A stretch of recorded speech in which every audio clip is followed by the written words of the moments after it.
ngalah berkah ndonga muga-muga apa sing dadi lekase panjenenganipun Pak Nggoleng sak keluarga Kang Putra bener-bener bisa atut runtut renungan diarani lewat adan kabudayan besok utawa sesuk-esuk ya melu ndonga lewat dedoring Murwakala. Ngono. Muga-muga luring tu berkah Pak Nggoleng wi Allahumma amin. Mantene ya atut runtut kabeh renungan nganti selawase upamana balak bendu tento di kamulyan.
Allah berkah.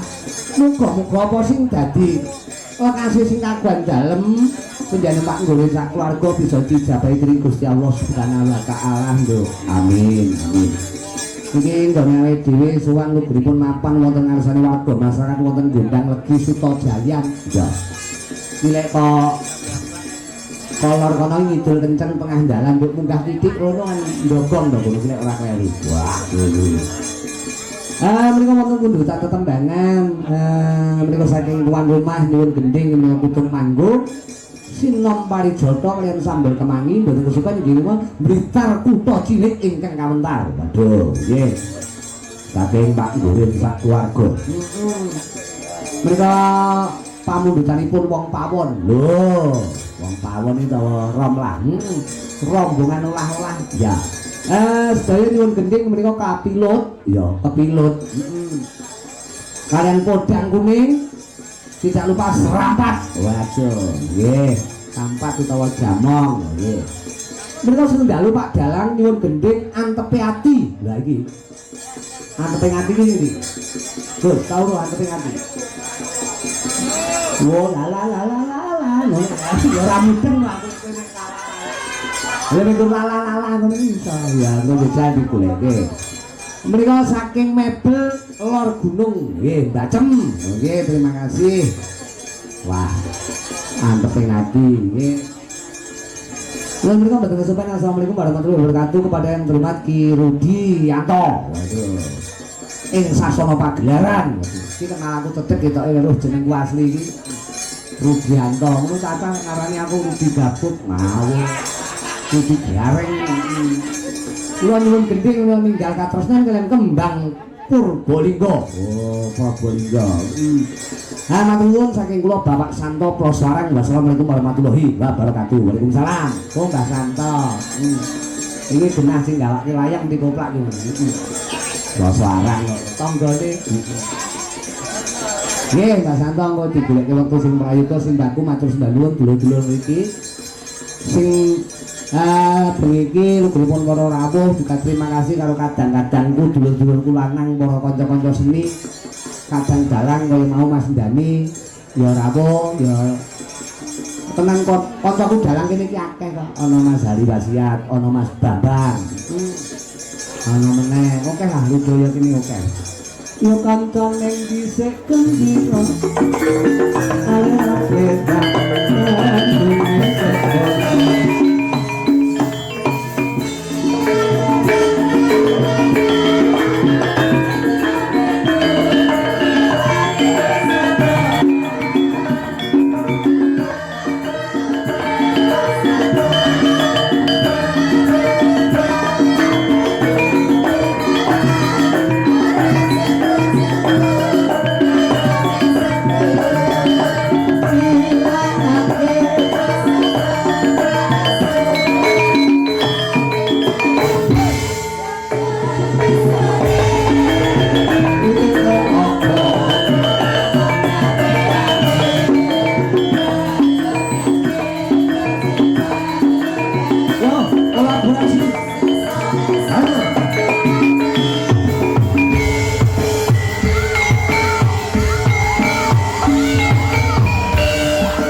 ana utawa tembang senengane Mas Badro sing ngendah.